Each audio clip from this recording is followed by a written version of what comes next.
ওম শান্তি। এই ওম শান্তি কথার অর্থ কী? শিব বাবা সেটা আমাদেরকে ব্যাখ্যা করেছেন।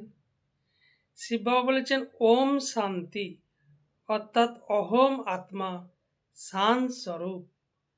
আমার আত্মার স্বধর্ম শান্তি। আর আমার পিতা পরমপিতা পরমাত্মা নিরাকার জ্যোতির্বিন্দু, সে হচ্ছে শান্তির সাগর, ওশেন অফ পিস।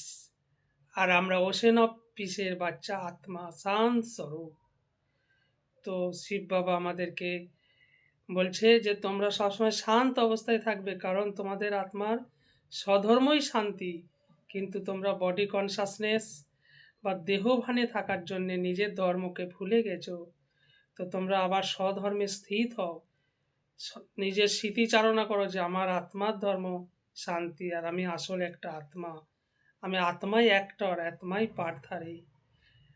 তো আপনাদের এই জ্ঞান ভালো লাগলে সাবস্ক্রাইব করতে ও লাইক দিতে যেন ভুলবেন না।